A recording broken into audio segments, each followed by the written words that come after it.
예, 우리에게 주신 하나님의 말씀은 로마서 1장 16절에서 17절입니다. 신약 성경 240쪽입니다. 로마서 1장 16절에서 17절 말씀 다 같이 함께 봉독드리겠습니다.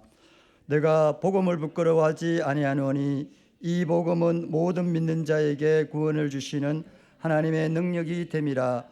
먼저는 유대인에게요 그리고 헬라인에게로다. 복음에는 하나님의 의가 나타나서 믿음으로 믿음에 이르게 하나니 기록된 바 오직 의인은 믿음으로 말미암아 살리라 함과 같으니라. 아멘.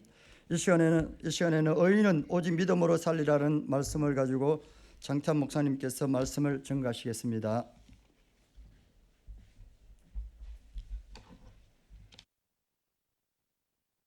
네, 오늘은 종교개혁 주일입니다. 그래서 1년에 한 번 우리 교회가 꼭 중요하게 지키는 날이고 또 절기처럼 우리가 지키는 날입니다.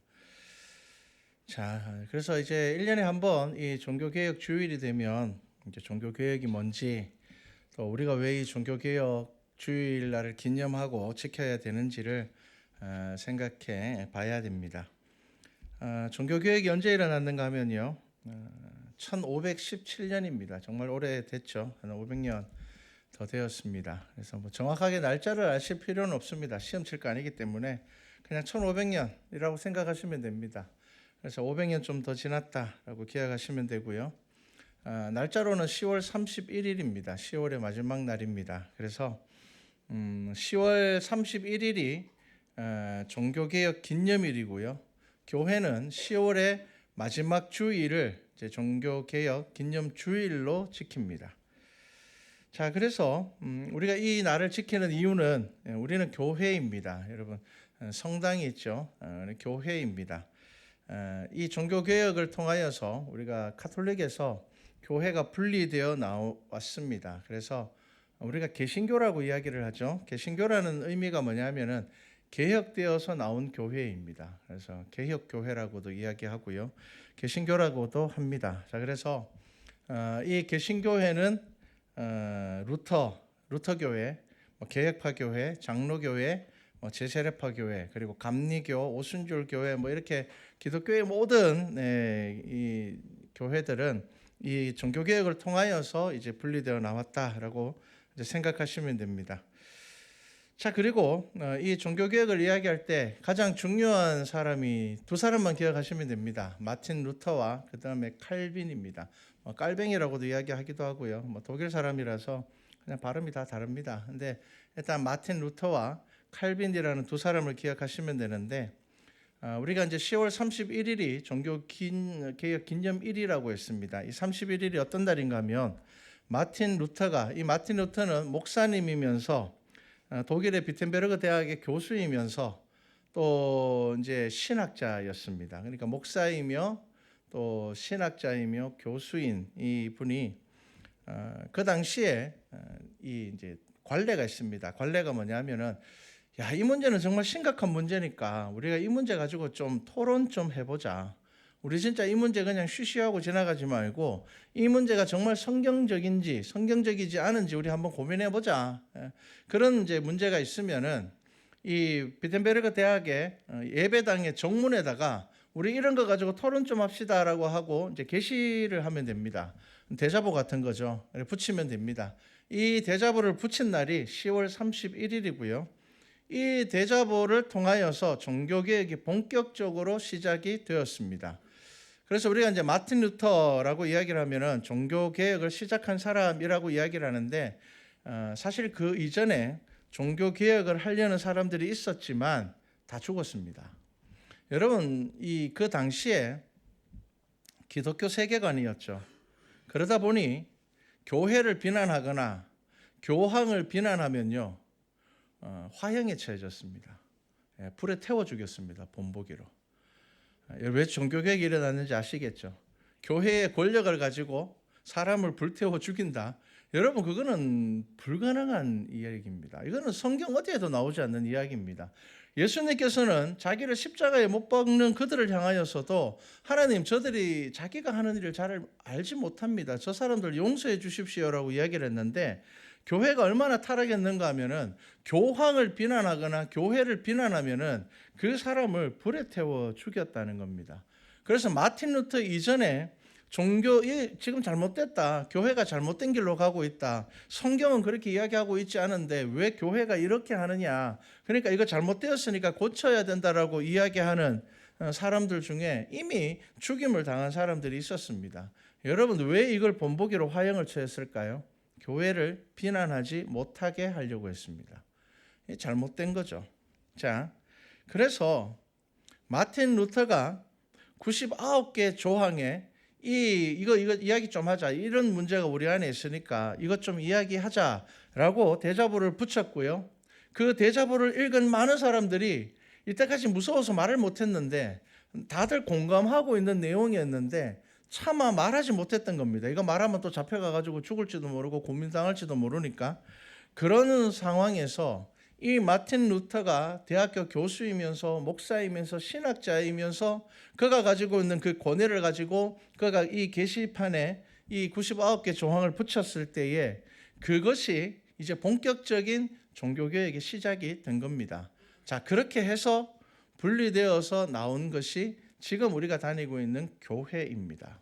자, 그런데 이제 우리가 이 종교개혁 주일을 지나면서 생각해야 될 것들이 몇 가지가 있습니다. 자, 그러면 그 당시에 그냥 그 교회의 막강한 권력 때문에 이제 종교개혁이 일어났느냐? 물론 가장 큰 이유는 그거였습니다.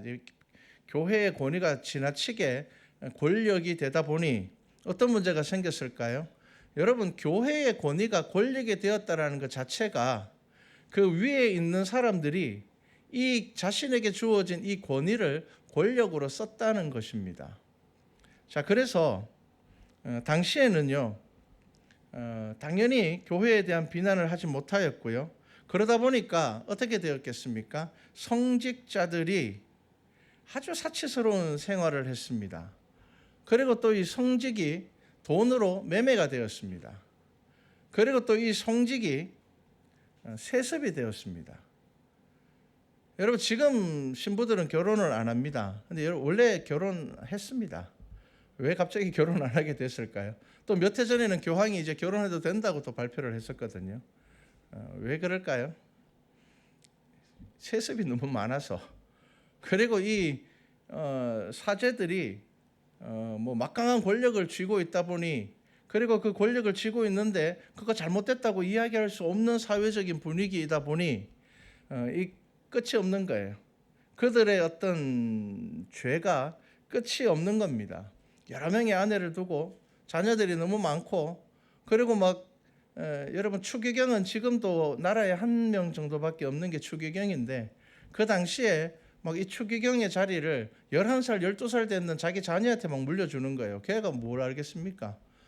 여러분, 이런 일들이 막 생기면서 이제 신부들이 결혼 안 하는 걸로 제도가 바뀐 거예요. 여러분, 뭐 그게 막 거룩하고 경건한 그런 기준으로 바뀐 게 아닙니다. 그러다 보니까 이제 몇 해 전에 교황이 다시 신부들 결혼해도 된다라고 방향을 바꿨죠. 왜 바뀌었는지 아십니까? 아무도 신부를 안 하려고 그러거든요. 지금 여러분, 우리나라에도 외국인 신부들이 많이 들어와 있습니다. 왜냐하면 한국 교회도 쇠퇴하고 있지만 가톨릭은 우리보다 더 빨리 쇠퇴하고 있거든요. 그러다 보니까 아무도 사제를 안 하려고 합니다. 그러니까 어디에서 사제들을 데리고 오느냐면 이제 아프리카 쪽에서 이제 좀 막 이제 가톨릭이 좀 활성화가 되고 왕성한 곳에서 사제들을 데리고 들어옵니다. 여러분, 이러한 문제들이 이미 그 중세 시대에 있었습니다. 자, 그러다 보니 누구나 아무나 이 문제들을 드러내고 이야기할 수가 없었죠. 여러분, 교회의 목회가 권력이 되어버리면요, 지금도 교회는 마찬가지로 그렇게 되어버립니다. 여러분, 우리가 이 권력을 카리스마 있다라고 이해하시는 분들이 있는데, 여러분, 교회의 권위라는 것은 그리스도의 십자가의 사랑에서 나오는 것이지 그 사람이 갖고 있는 힘에서 나오는 것이 아닙니다. 자, 일단 당시에 그랬습니다. 자, 그랬는데, 자, 루터가 그런 시대 상황 가운데서 99개의 조항을 갖다 붙였다는 겁니다.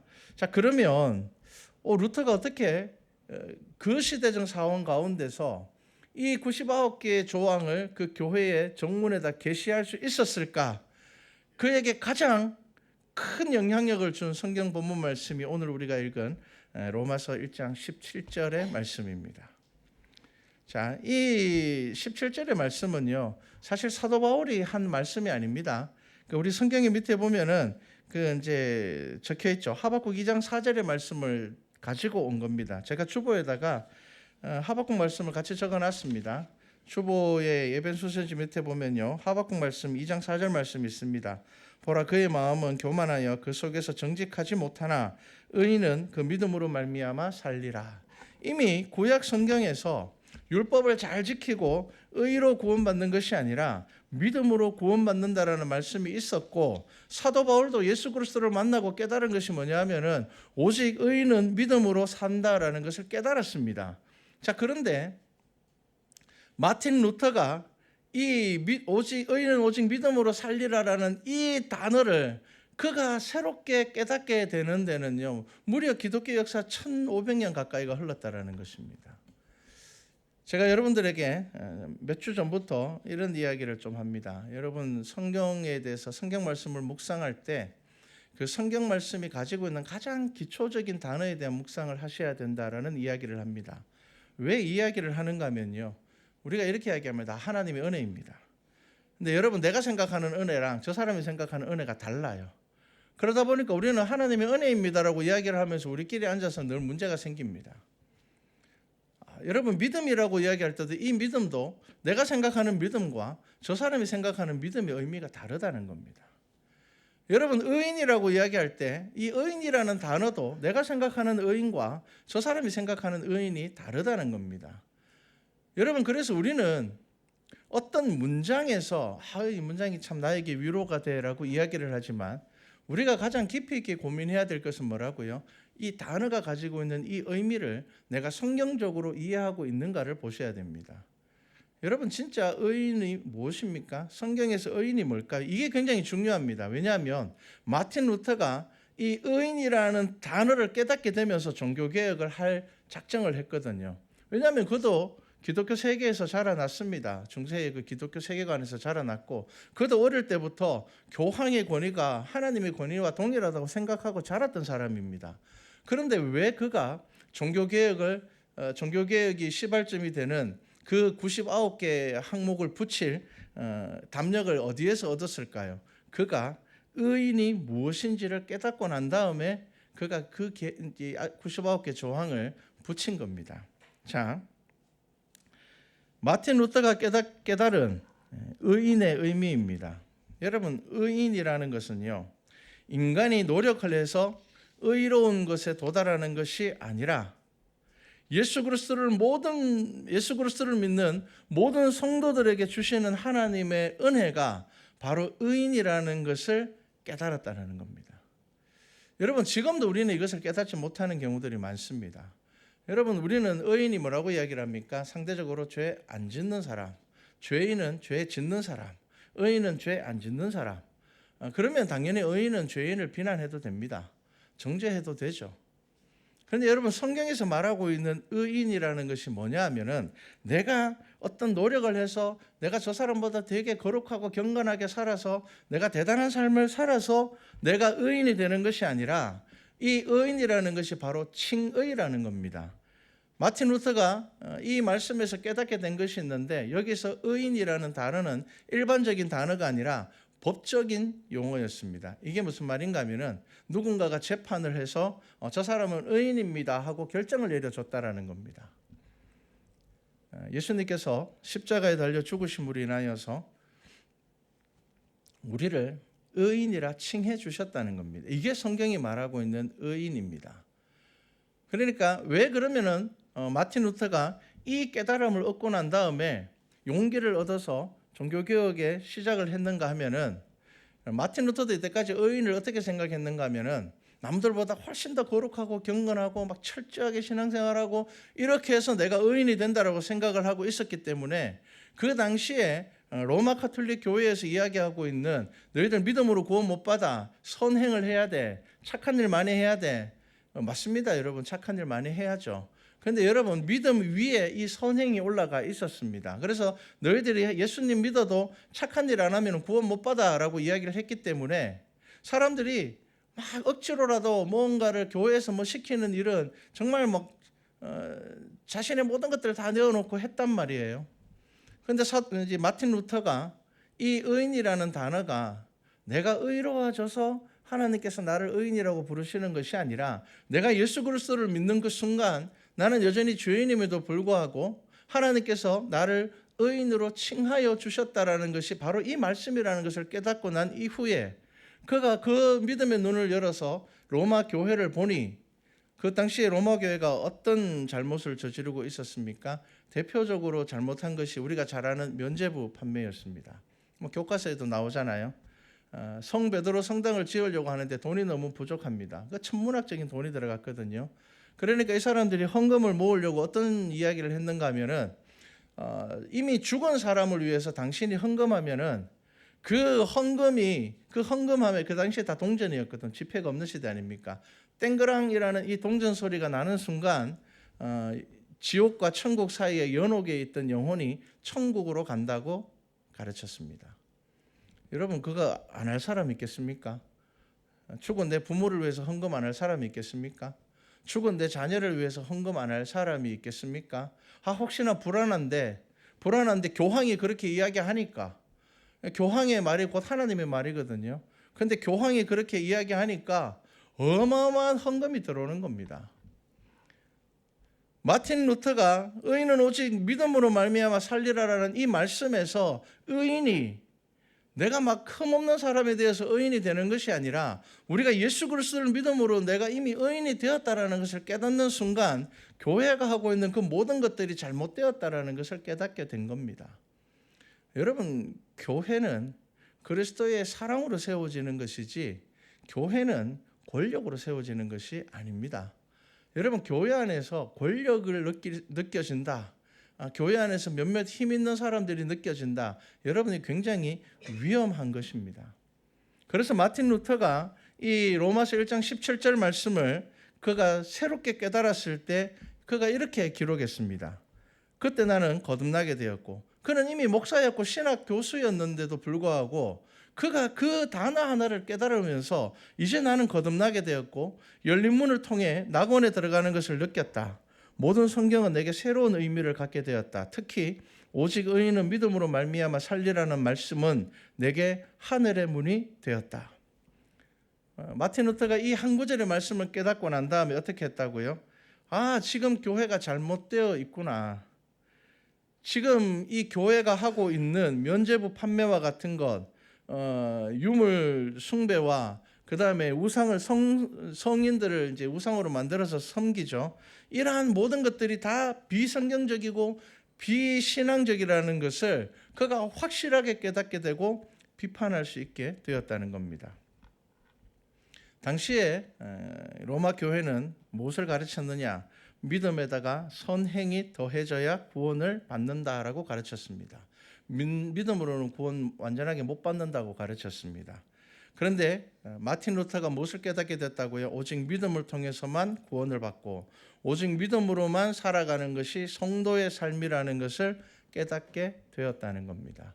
여러분, 지금도 교회와 성당의 모습은 굉장히 다릅니다. 여러분, 성당은 사회운동을 훨씬 더 많이 합니다. 뭐 좋은 일들 하려고, 그러니까 전체적으로 보면 교회가 훨씬 더 많이 하지만 그 공동체의 방향성이 뭐냐면요. 여러분, 성당은 미사 드리고 나면은 그 다음에는 그냥 그냥 착하게 사는 것, 사회 봉사하는 것, 이것만 생각을 하는 것들이 대부분입니다. 근데 교회는 조금 다릅니다. 교회는 말씀 중심입니다. 가톨릭은 미사가 중심입니다. 예전이 중심이죠. 우리는 예배드리고 하나님 앞에 회개하며 찬양하며 기도하며 말씀해 주신 은혜를 누리면서 이 말씀으로 세상을 살아가려고 하는 것입니다. 그러니까 이것이 어디에서 나왔느냐 하면은 종교개혁의 정신이었습니다. 그래서 이제 이 99개 조항을 5개로 줄이면 오직 성경입니다. 그 다음 오직 믿음입니다. 오직 은혜입니다. 오직 그리스도입니다. 오직 하나님께 영광. 이것이 종교개혁의 5가지 원리입니다. 근데 여기서 정말 중요한 게 뭘까요? 오직입니다. 오직. 여러분, 이것을 우리가 깨달아야 됩니다. 오직 성경입니다. 성경에 외에 다른 것이 성경의 권위보다 높을 수가 없다라는 겁니다. 오직 믿음이라는 것은 구원받는데 믿음 외에 다른 것이 필요한 것이 아니라는 겁니다. 그리고 오직 은혜라는 것은 우리가 구원받는 것은 하나님의 은혜이지 우리가 남들보다 대단한 사람이 되어서 하나님께서 어떤 커트라인을 정해 놓으셔서 너희들이 이만큼의 어떤 의를 행해야지, 선을 행해야지만 구원을 주겠다라는 것이 아니라 단 한 가지 조건, 네가 예수 그리스도의 십자가를 믿는다면 하나님께서 이 예수 그리스도를 통하여서 십자가의 그를 죽이심으로 인하여서 용서받지 못할 너의 죄가 사함을 네가 믿는다면, 그리고 네가 그 부활에 참여할 것을 믿는다면 하나님께서 너를 구원하시겠다는 겁니다. 그리고 오직 그리스도입니다. 여러분, 오직 그리스도, 여러분 이게 지금 가톨릭이 가장 많이 잃어버린 게 뭐냐면 오직 그리스도입니다. 여러분, 가톨릭은 이미 다른 종교와 함께 다원주의로 빠져버렸습니다. 다원주의가 뭡니까? 하나님께로 가는 길이 하나만 있는 게 아니라는 겁니다. 그러면서 그들이 뭐라고 이야기를 하면 하나님께서는 각 나라마다 각 지역마다 하나님께서는 자신을 계시하여 드러내셨기 때문에 다른 종교에도 구원의 길이 있다라는 것을 가톨릭은 공식적으로 인정을 하고 있습니다.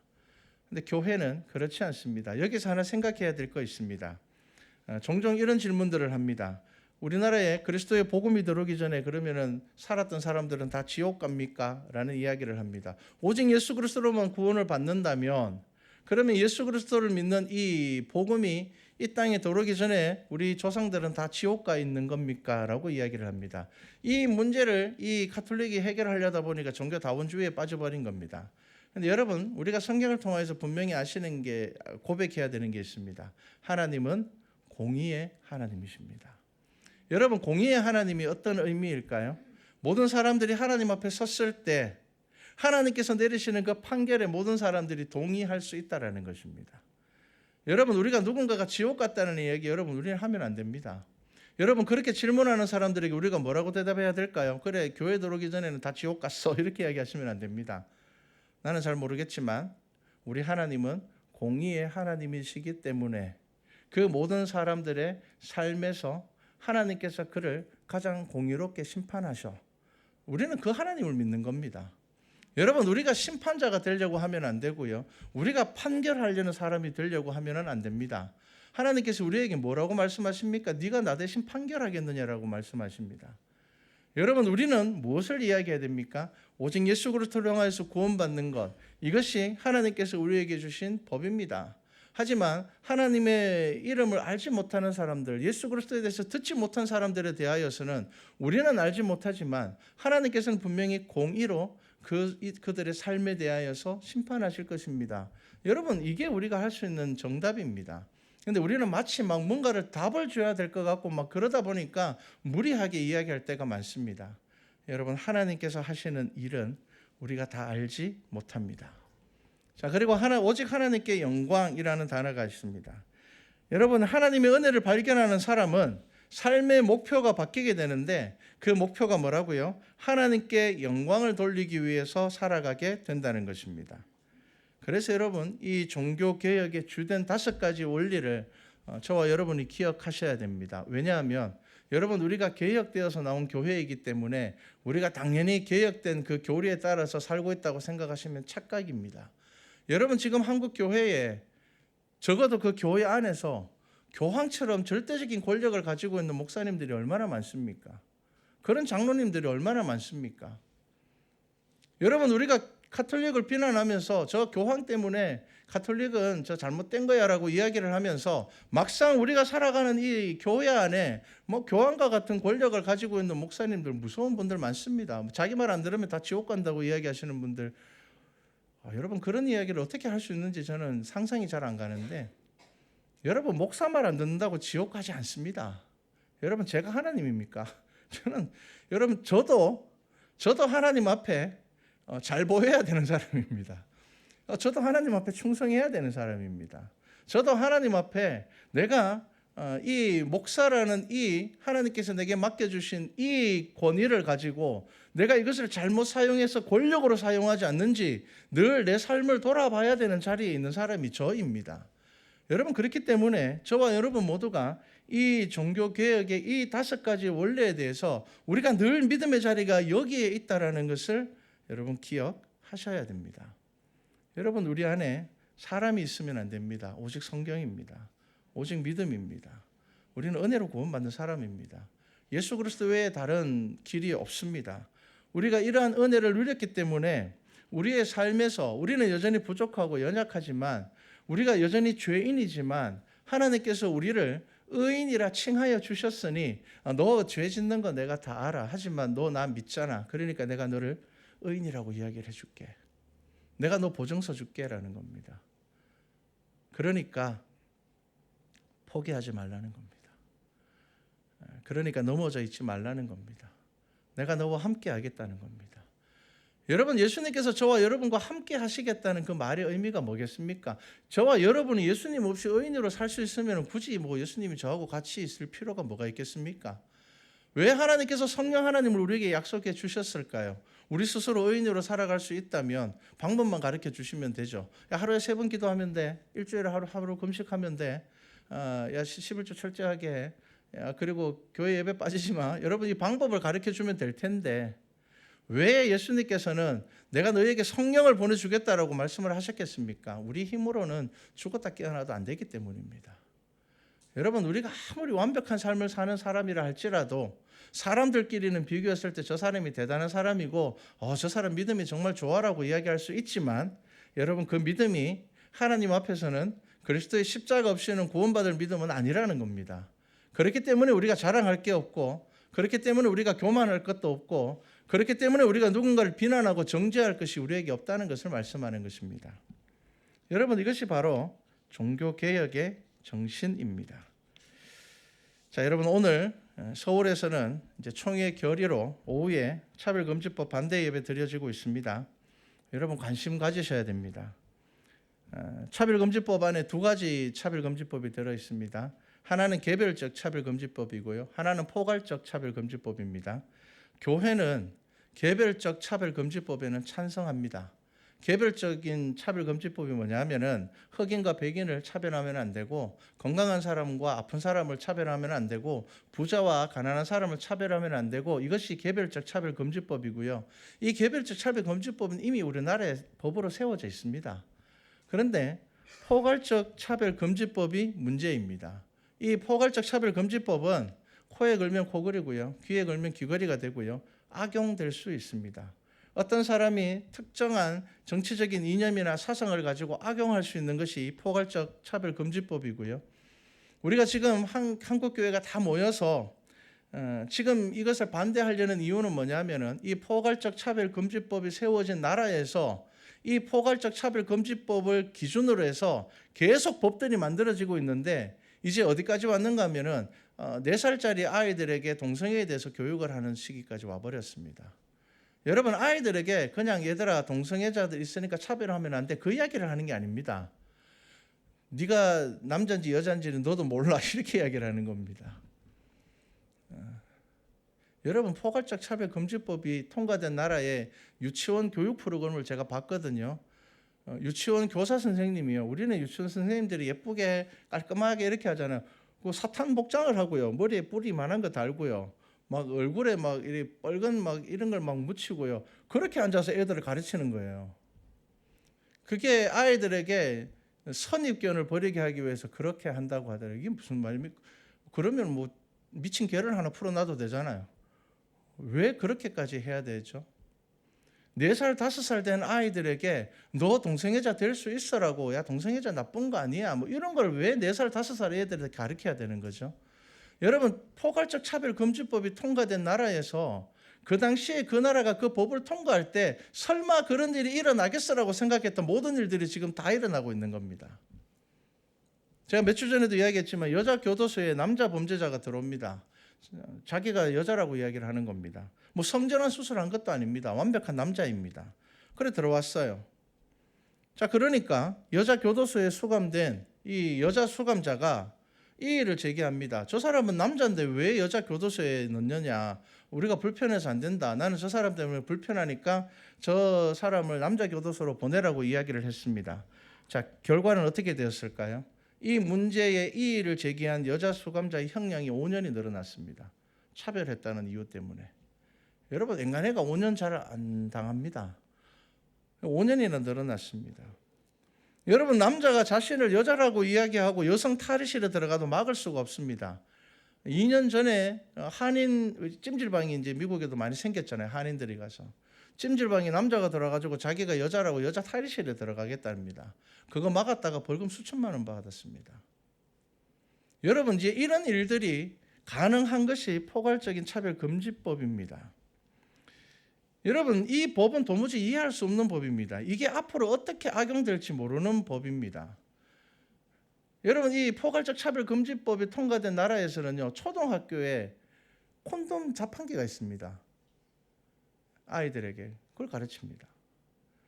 여러분, 이게 포괄적 차별금지법이 통과되면 그 법을 기준으로 계속 생겨나는 법들입니다. 지금 여러분, 이 포괄적 차별금지법에 사람들이 별로 관심이 없어서 뭐 우리 애만 안 그러면 되지라고 생각하고 뭐 저런 거 생기면 어때? 뭐 여러분, 이렇게 생각하시는 분들이 많은데, 법이라는 것은 한번 만들어지면요, 이 나라의 법이 미치는 모든 나라에 그 법이 적용이 됩니다. 여러분, 이거 굉장히 무서운 겁니다. 여러분, 오늘 이렇게 서울에서 모일 때 사실 여러 가지 오해 소지가 있습니다. 저도 사실 이 예배가 정말 정치적인 어떤 모습을 보일까 봐 사실 걱정이 되는 부분도 있습니다. 그럼에도 불구하고 함께 모여서 연합 예배를 드리는 이유가 뭐냐면, 이 법이 한번 세워지면 이거 다시 못 바꿉니다. 왜냐하면 법이 만들어지는 순간 법적은 권력이라는 보호를 받기 때문에 이 법이 세워지기 전에는 이거를 못 만들게 하는데, 만약에 10이라는 힘이 든다면 이 법이 한번 세워지고 나면요, 이 법을 다시 없애려고 하면 100이라는 힘이 듭니다. 그래서 지금 아니면 이거 바꾸기가 어렵습니다. 지금 포괄적 차별금지법이 세워진 미국에서도 지금 계속 데모하고 있습니다. 왜냐하면 이 법을 기준으로 계속 이상한 법이 막 생겨나거든요. 그래서 캐나다 같은 경우에도 6살짜리 아이가 성전환 수술을 하겠다는 거 아버지가 막았다가 아버지가 잡혀갔습니다. 차별금지법에 의해서. 아이가 자기성을 자기가 결정했는데 부모가 막았다는 겁니다. 그래서 이 차별금지법을 찬성하는 사람들이 뭐라고 이야기를 하는가 하면은, 아이들이 자랄 때 아이에게 가장 안 좋은 영향을 주는 게 부모다라고 이야기를 합니다. 왜 부모가 자기 생각을 가지고 아이를 만들려고 하냐는 겁니다. 여러분, 이게 얼마나 무서운 법인지를 아셔야 됩니다. 자, 그래서 지금 미국에서는 차별금지법을 이제 없애자라고 데모가 일어나고 있지만, 한번 법으로 세워지면 여러분, 이거 잘못 바꿉니다. 왜냐하면 법으로 통과되어 버리면요, 공권력의 보호를 받기 때문에 그거 반대 데모하는 사람들이 차별금지법을 어긴 것으로 되어서 잡혀갑니다. 그래서 지금 아니면 우리나라는 이 법을 그냥 뭐 별 관심 없이 지나가다 큰일 납니다. 여러분, 세계에서 가장 부자가 누구냐면 일론 머스크죠. 이 일론 머스크라는 사람이 미국에 있는 민주당을 계속 지지하다가 최근에 공화당을 지지하는 것으로 정치적인 성향이 확 바뀌었습니다. 그래서 그 사람이 인터뷰에 나와서 이런 이야기를 합니다. 자기 아들이 자기 동의를 받지 않고 성전환 수술해서 여자가 되어버린 거예요. 원래 이 사람은 민주당 지지하는 사람이었고요, 그전에는 차별금지법 찬성하는 사람이었습니다. 그런데 막상 자기 아들이 갑자기 집에 놀러 왔는데 딸이 돼가 온 거예요. 어떻겠습니까? 그래서 그가 인터뷰에 나와서 이런 이야기를 합니다. 내 아들은 나라가 죽였다, 이렇게 이야기합니다. 그러면서 뭐라고 이야기를 하는가 하면은, 국가의 기능은 미성년자 아이들을 보호해야 하는데 이 차별금지법은 그렇지 않다는 겁니다. 아이들이 하고 싶은 대로 해야 되고, 아이들이 하고 싶은 걸 부모가 막으면 부모를 처벌해 버리는 법이라는 겁니다. 여러분, 믿음의 눈으로 잘 보십시오. 여러분, 이거 별거 아니라고 생각하고 별 생각 없이 가시다가 나중에 여러분들의 자녀들이, 여러분들의 손자들이 학교에서 받아오는 교과서를 보고 깜짝 놀랄 수도 있을 것입니다. 뭐 이런 걸 학교에서 가르친단 말이야. 여러분, 관심 가지셔야 됩니다. 자, 여러분 기억하십시오. 여러분, 종교개혁주일은요, 성경으로 돌아가자라는 운동입니다. 뭔가 새로운 걸 하자라는 이야기가 아니라, 우리 교회가 더 좋아집시다라는 것이 아니라, 우리 교회가 성경으로 돌아가야 됩니다라는 것이 종교개혁이었습니다. 그리고 여러분, 이러한 개혁은 지금 저와 여러분의 삶 안에서도 있어야 됩니다. 여러분, 우리가 익숙하게 떠나버린 것 있지 않습니까? 여러분, 본질을 회복하십시오. 여러분, 우리는 여전히 죄인입니다. 그런데 하나님께서 우리를 십자가의 사랑으로 의인이라 칭하여 주셨습니다. 그리고 우리는 여전히 우리의 힘으로 구원받지 못합니다. 그래서 우리는 하나님의 은혜로 살아갑니다. 그 십자가를 바라보면서 살아가는 것입니다. 여러분, 교회가 사는 방법은요, 여전히 성경으로 돌아가는 것 외에는 방법이 없습니다. 성경은 진리의 말씀이고요, 우리가 지켜 행해야 되는 말씀입니다. 우리 말씀과 찬양교회 모든 성도들에게 권면합니다. 우리는 우리의 자격이 아니라 하나님의 은혜로 구원받았으니 우리의 삶에서 이 하나님의 은혜를 늘 의지하시기 바랍니다.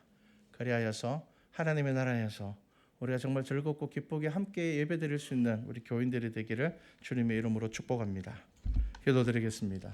사랑의 하나님, 오늘은 종교개혁 주일입니다.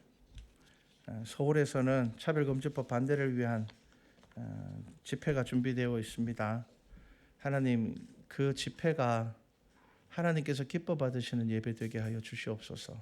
변질되지 않게 하시고 선동하는 자들이 등장하지 않게 하시고 오로지 하나님 앞에서 회개하며 하나님의 질서를 세우기 위하여서 간절한 마음으로 함께 모여 예배하는 하나님이 받으시는 예배 되게 하여 주시옵소서.